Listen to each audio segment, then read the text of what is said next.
Bonjour tout le monde. J'ai avec moi aujourd'hui l'équipe Gros Bon Sens, l'équipe anti-inflation. Mais avant de m'adresser à ce sujet, j'aimerais dire quelques mots sur d'autres sujets. Premièrement, nos pensées en tant que caucus conservateur sont avec les familles québécoises qui font face aux feux de forêt. Et j'annonce aujourd'hui que le Parti conservateur à la Chambre des communes va appuyer le gouvernement pour venir en aide aux Québécois et aux autres communautés à travers le pays qui sont touchées par les feux de forêt. Nous serons là pour appuyer le gouvernement dans n'importe quelle action qui permettrait de combattre ces feux de forêt et surtout de protéger les familles touchées.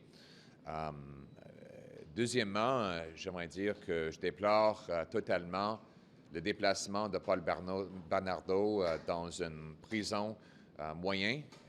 Il devrait rester dans une prison de sécurité maximum et nous revendiquons que le gouvernement revoie tous ses pouvoirs pour renverser cette décision ridicule et épouvantable. M. Bernardo est un monstre et il devrait rester dans une prison maximale.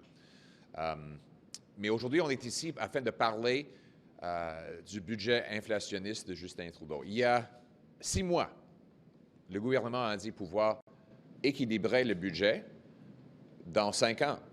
Et maintenant, ils disent qu'ils ne vont jamais équilibrer le budget.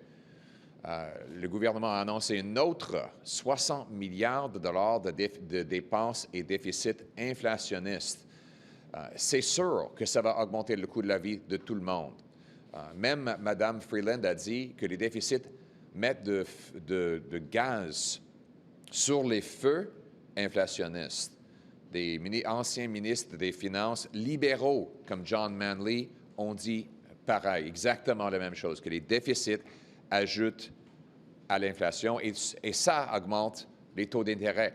On a une crise potentielle qui va arriver en 2026-2027 quand toutes les hypothèques des Canadiens sont renouvelées, les grandes hypothèques des millions de dollars qui ont été lancées en 2021 et 2022.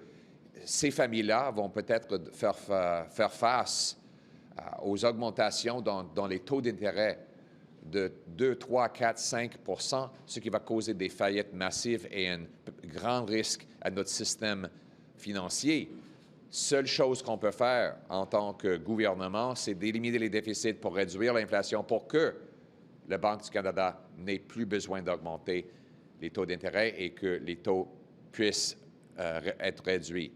Donc, première demande de notre opposition officielle, c'est de mettre devant nous un plan pour équilibrer le budget. Deuxième demande, le gouvernement prévoit une taxe carbone de 61 sous le litre. Au Québec, ça va ajouter un autre 20 sous le litre. Les Canadiens ne peuvent plus payer. Donc, le gouvernement nous a dit que la taxe carbone n'allait jamais aller au-delà de 14 sous le litre. C'est un mensonge. On veut simplement rétablir la promesse que Justin Trudeau a faite en disant pas d'augmentation de taxe carbone. Les Canadiens ne peuvent plus payer le prix pour l'essence, chauffage et l'épicerie. Et nous allons faire n'importe quoi pour empêcher l'adoption de ce budget, à moins que ces conditions soient atteintes. Donc, on a 900 amendements, on a d'autres moyens de procédure parlementaire pour empêcher l'adoption de ce budget et on va continuer de bloquer le budget jusqu'au moment que le gouvernement accepte de nous présenter un plan pour équilibrer le budget afin de réduire l'inflation et les taux d'intérêt et jusqu'au moment qu'il accepte de ne pas augmenter le taxe carbone. Donc, nous sommes ici comme équipe de Gros Bon Sens, anti-inflation, pour rétablir des finances saines et responsables. Et c'est notre plan, c'est le Gros Bon Sens, c'est ce que nous allons faire. Thank you everyone for being here today. I'm here with our common sense anti-inflation team. But before I address that matter, I want to say that Conservatives stand with our friends in Quebec and in other provinces facing forest fires, and we will be with them as long as they are needed. We will also ask the government to provide full support, and we will be there to support that in the House of Commons and in any other way we're called upon to do so. Secondly, we say that it is outrageous that the prison system has moved Paul Bernardo to a medium security institution. He should be in a maximum security institution. The government should review any powers it has to reverse this ridiculous decision. Mr. Bernardo is a monster and he belongs in maximum security. Today we're here to talk about our two demands to reverse the inflationary crisis Justin Trudeau has caused. Two demands that we will fight for, including by putting forward 900 amendments to the forthcoming Liberal budget debate. We are going to stop the budget unless they meet two conditions. Condition number one, we want a plan to balance the budget in order to bring down inflation and interest rates. Now, the government said that it could balance the budget in the year 2027. And that was only 6 months ago. And then they suddenly reversed themselves with $60 billion of inflationary deficits. The Minister of Finance admits deficits fuel inflation. She said so right before adding the extra $60 billion of inflation. That's $4,200 for every family in Canada. We also know that former finance ministers for the Liberal Party, like John Manley, have said that the deficit spending is like pressing on the gas in a vehicle, driving inflation forward, while the Bank of Canada slams on the brakes to stop it from moving. So here we have the Bank of Canada forced to increase interest rates in order to reduce the inflationary pressures that the government is imposing. This is going to become not just undesirable, but a crisis, because in 2026-27, all the mega mortgages that people took out in 2021 and 2022 will come up for renewal. And we could have people with million-dollar mortgages that are hit with 3 and 4 percentage point increases in their interest payment on those mortgages. That's $30,000 or $40,000 a year, which could potentially lead to a meltdown in the mortgage market. The solution, of course, is to get the inflation and the interest rates down before that happens. Now, the government does not set interest rates. It does set the fiscal environment in which those rates are determined. And so they could help the Bank of Canada by getting rid of the deficit, bringing down inflation and interest rates. Secondly, the government said the carbon tax wouldn't go above 14 cents a litre. Now they're planning to raise it to 61 cents a litre. Canadians cannot afford to pay another 47-cent increase in taxes that will raise gas, heat, and groceries. So what Conservatives are saying is no new carbon tax increases. We're going to get rid of the carbon tax when we form government. We understand that that would not be a realistic ask of this government because of their policy. However, we think a reasonable compromise in the interim would be for them to cancel planned carbon tax increases. We will continue to fight for these two demands: a plan to balance the budget to lower interest rates and inflation, and no new carbon tax hikes. And if the government does not meet these demands, we will use all procedural tools at our disposal to block the budget from passing, including 900 amendments, lengthy speeches, and other procedural tools that are in our toolkit. Our purpose is to restore common sense to the country's finances and to end the inflationary crisis that is making Canadians incapable of feeding themselves, of heating their homes, and paying their bills. We got 9 in 10 young people who can't afford a home and believe they never will. 1 in 5 Canadians skipping breakfast, lunch, or dinner because they can't afford to eat. 1.5 million going to food banks, some asking for help with medical assistance and dying. This is already a crisis, but it will become a massive financial crisis in the next several years if we do not bring the inflation and interest rates back under control. And our effort as official opposition is to fight for common sense steps to do that.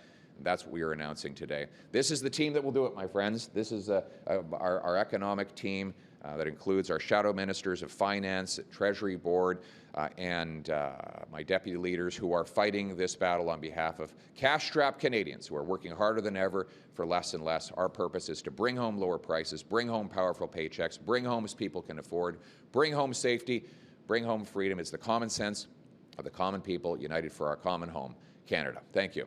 Can I ask you, what do you think about the creation of a national firefighting service as a possibility? And two, what did you make of that Chinese ship cutting off the U.S. naval ship in the Taiwan Strait the other day? Well, it's a fair question, David. We have firefighting assets spread out across the country, and in instances like this, we want to make sure that we don't have a surplus of downed aircraft sitting around doing nothing while there's an excess need in another province. So we would be open to studying any solutions that will help the country better coordinate its water bombers and other assets so that those assets are where they are needed, when they are needed, as quickly as possible. From my understanding, there has been actually a fair amount of cooperation, not only across the country, but from around the world. The French are kicking in, the Americans have kicked in, but are there simpler ways we could direct those assets? Possibly, and I want to thank Minister Blair for providing me with an excellent briefing on the matter late last week, and we're here to support the government in anything they can do to fight these fires. And this is another provocation by communist China. We believe Beijing should restore calm and stability rather than provoking. We as conservatives, we want a peaceful world. Like most Canadians, we're not out looking for a fight, but we need to stand up for our values and our interests. We also need to make sure that our military is ready for anything, God forbid. Thank you. Je vais répondre en français sur la création d'une escouade pour lutter donc contre les feux de forêt, peut-être même un escadron d'avions citernes au Canada. Pardon, j'ai pas compris. Ou encore la création d'un escadron d'avions citernes qui serait indépendant de l'armée pour le Canada. Un peu ce que vous avez répondu à mon collègue sur la création justement d'une escouade spéciale pour les feux de forêt. J'ai pas encore décidé là-dessus, mais comme j'ai dit en anglais, je pense qu'il nous faut coordonner l'usage de nos avions et d'autres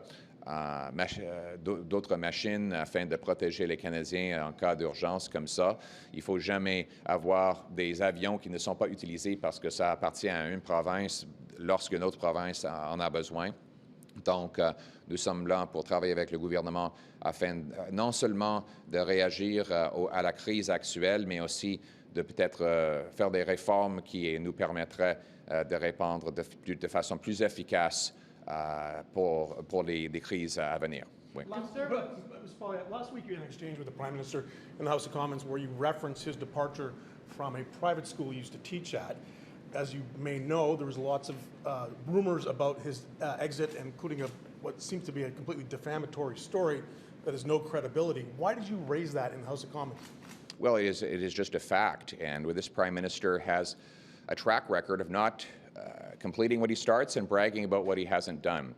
And that has spilled over into his policy positions, whether it's his promises to complete, for example, a Trans Mountain pipeline gone $27 billion over budget, still not done. Claiming he's going to have an electrification economy, bragging about all these mines that he announces but don't actually get completed, brags about his policy and promises on climate change, but they never actually meet their targets. So with this Prime Minister, there's a lot of bragging about things he plans to do without actually getting them done. You referenced that story, though. You referenced that particular story, which is... No, I mentioned the fact that he did depart. You said that he departed. Yes. And you couldn't remember why. So That's right. What did you mean by that? Exactly what I said. What did you mean by that? About him, the reason why he left the school? You have to ask him why he left the school. On opioids. Mom Stop the Harm was here all last week. They sent you a request for a meeting. Your office acknowledged the request. You did not meet with them. Yeah. Why not? I was actually meeting with a recovery center in Winnipeg, and the recovery approach is the one that we favor as Conservatives. We believe, if I could... We have heard all viewpoints, and we believe that all viewpoints matter. Our approach is to invest in recovery. We believe the evidence shows that providing Canadians with opioids when they're already addicted to drugs makes the problem worse. The opioids the government is funding include hydromorphone. Hydromorphone is an opioid that is stronger than heroin. It is highly addictive. And when it is put into the marketplace, it is often resold by addicts who find that it no longer gets them high. And then when it is resold, it goes to children who get addicted to it. and after a while it no longer gets them high either, so they then take the drugs and sell them to other kids, and so on and so forth. That is why our approach is to take the resources and put them into recovery, detox, and treatment. And in Winnipeg over the weekend, I had a chance to meet with an incredible recovery center where the Oak Center, where they bring addicts who are suffering from addiction in, give them residential care.